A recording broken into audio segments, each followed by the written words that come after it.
Hello and welcome to episode 5 of the Gangrene Against the World podcast. I'm Allan Simon. We have finished week 2 of the preseason as the New York Giants and New York Jets faced off on Saturday night. The Giants took the victory 31-12, really beginning to end. The Giants were the sharper team. They had the better performances. They had more quarterbacks who could play well. And all in all, it was certainly a step down for the New York Jets compared to week 1 against the Packers. Overall, I'm not overly concerned about the performance from the Jets. I thought the first team offense, although they struggled throwing the ball, and we'll get to that in a minute with Justin Fields, they ran the ball very well. The offensive line looked good. They handled that front four of the Giants decently well and found some production. Braylon Allen looked good, almost 5 yards a carry. Wanwu had a nice performance, 6 for 31. Breece Hall looked fine. Then, as we saw on the defense as well as the offense, once you got to those third and fourth stringers, there was a pretty big difference in performance. But if you look in that first quarter, I really am not going to freak out about how the Jets looked. Did I wish that Justin Fields would throw more than 5 times and do better than 1 for 5 for 4 yards? Of course. I think he had a couple opportunities to set up screenplays that got broken up because there was some pressure and he just didn't throw accurate balls. All in all, I think the bigger concern is where you look at some depth in some places for this team. The Giants have 4 quarterbacks who should be on rosters in the NFL, and the Jets last night had 1.5. Justin Fields is truly a starting quarterback, or most likely a starting quarterback in this league for a good amount of time. And I did think that Adrian Martinez looked very good, but the story's not been written on whether he will have any sort of career in the NFL. But overall, if you look at some of the positives, it seems like there's been some differentiation in the returners on this team. I think Wanwu really settled into that role, had a good return to start things off. I think he is pretty clearly ahead of Xavier Gipson, who I think Gipson is really playing himself off of this team. Really no presence whatsoever in the passing game. And on his return opportunity, he runs right into a blocker. Again, going for some of the positives, I thought that the running game looked good. That offensive line for the Jets is going to be a strength. They were dominating the front four and getting a lot of push and being able to move the ball. They did that both in the first quarter and then also in pass protection in that drive under 2 minutes to get some points at the end of the half. I thought that was very positive. Braylon Allen, he converts on a couple of short yardage situations. Wish they would have punched in for 6 at some point, but overall, he looked very legitimate. The rest of the running backs, I think, struggled after that. Breece Hall was fine. Like I said, he had a couple explosive moves at the line of scrimmage, couldn't really break one off. And, for a guy like Donovan Edwards, who was trying to really stake his claim to a 53-man roster spot, he certainly struggled. But sticking with the positives on this one, the kicking game, McNamara, basically perfect game from a punter, everything within 20 yards, 3 punts within the 10-yard line. Nick Folk looks very steady kicking the ball as their kicker. I think that's going to be your special teams contingent. They're going to be the ones doing the kicking duties on this team. And Adrian Martinez, listen, he, comes out of Kansas State. He then, goes to the UFL. He's on the Jets practice squad last year. He threw an interception that was him trying to make a play. He scrambles out of the pocket. He's at the sideline, and he makes a mistake that a young quarterback will make. He throws across his body behind him, and sure enough, it's picked off. But that end of the half possession where he drives down the field and gets some points was really impressive. If he doesn't make the bad decision to complete a pass in the middle of the field with no timeouts left, so they're forced to spike it and kick the field goal, maybe they score 7 there. But all in all, I thought he looked very, very good. And also on the defensive side, a rookie, Dean Clark, comes through, has a pass breakup. He also then has an interception. He looked very, very strong. He had a sack as well, and the pass breakup and the sack were in the red zone, and then also gets the tipped interception in the end zone. So that's one rookie who stood out. I think Brandon Smith, who got a lot of targets in this game, looked very promising. I think also, you got to look at Quentin Skinner, who has an amazing touchdown catch. And these are the young wide receivers who should be getting opportunities ahead of Gibson and ahead of Corley and again ahead of Lazard. So the good, definitely the running game for parts of the game. The kicking was great. Skinner and Dean Clark looked good. And I thought Adrian Martinez looked like a confident quarterback. That does not look like a guy when you see some of the third and fourth stringers in this league playing in the preseason where they can't even figure out how to read a defense. They can't get the ball out of their hands. They're making really awkward plays. Martinez looks confident. Martinez looks like a guy who's supposed to be there. So it'll be interesting to see if the Jets bring in a veteran, but I'm sorry. There's no world in which you can tell me that Tim Boyle is a better quarterback than Adrian Martinez. It's just not true. And Martinez, I think, has deserved the opportunity to be the backup for Justin Fields if Tyrod Taylor is not available. The bad, definitely the defensive line. I think the run defense wasn't too great. The defensive line was the standout, and Leonard Taylor and Jay Tufele were no-shows in this game.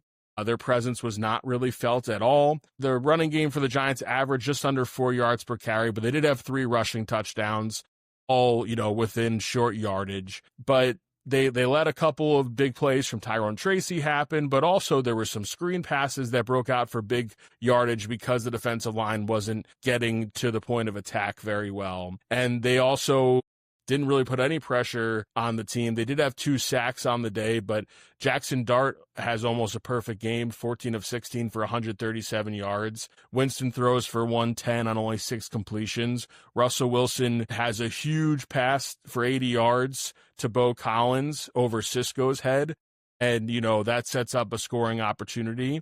DeVito came in through a pick.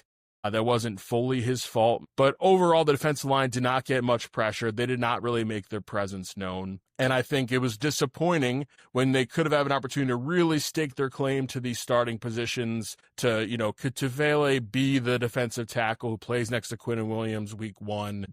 We still have a lot to see from this group. They have more opportunities to make a name for themselves. I'm not saying to overreact after one game, but it would have been nice to see them step up more in this situation. The other one that's unfortunate is Donovan Edwards. Donovan Edwards got opportunities to return kicks. They really tried to get him the ball in both the passing game and the running game. They went out of their way to give him opportunities. 8 carries, 21 yards. I know he's running against the backup offensive line, but he's also playing against backup defensive linemen and linebackers.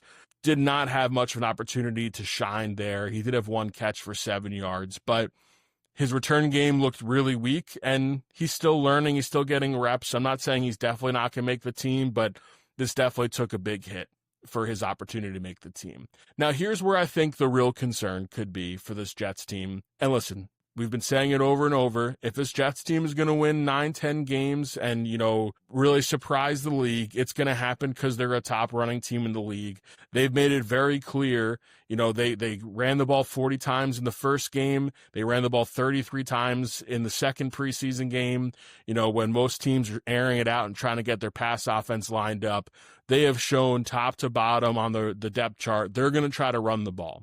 With that said, we need to see Justin Fields take chances downfield. And so far in his 2 games, his average air yards per attempt is about 3.5 yards. And it's a lot of the stuff we talked about last year with Aaron Rodgers, where there's just no attack downfield. Eric Wilson is really great close to the line of scrimmage, but also he's someone who can make damage downfield. We're going to want to see some threat of throwing the ball deep, and that has not been the case. And from all reports in camp, that has not been the case in camp really either. So Justin Fields did make a comment about that after the game and said, he was thinking on the sideline how he has to throw the ball downfield more. And I would say, yes, I think it's time for you to show you can throw it downfield. Arian Smith, who had, 39 yards on 2 catches and should have had another one, but had a defensive pass interference that wasn't called when he came back for a catch. Again, he's looked pretty good minus the drop he had last night.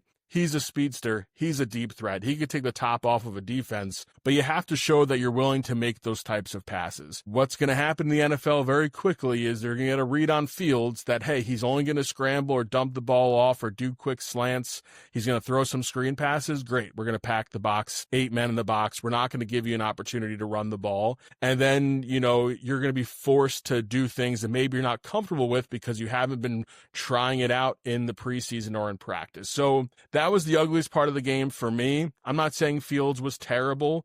He had some pressure in his face on a screen pass that, did not go his way. Thibodeau beat Membu really badly. It led to a high throw. And then the bad screen pass to Garrett Wilson, it was bad, overall. There's nothing from that tape that's going to make you feel great about Justin Fields. I doubt he'll play in game 3. So now there's a question mark going into game 1 of what will this offense look like? Besides, hey, they're going to pound the ball, they're going to run the ball a lot. Are we going to see Justin Fields open it at all week 1? I think the play calling has been really good for the Jets in the preseason, but that's my biggest concern going into week 1 is that Justin Fields is not throwing the ball downfield. Another ugly moment, the long 80-yard pass goes over the head of Andre Sisco. I said this in one of the first episodes.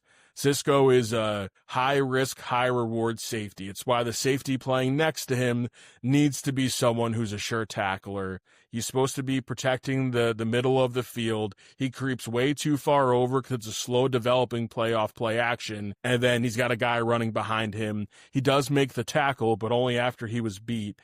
And there are going to be moments this year in the regular season where Sisco is going to be a guy that I'm going to be sitting in my section at MetLife Stadium cursing his name because he's just shown that he makes mistakes like that.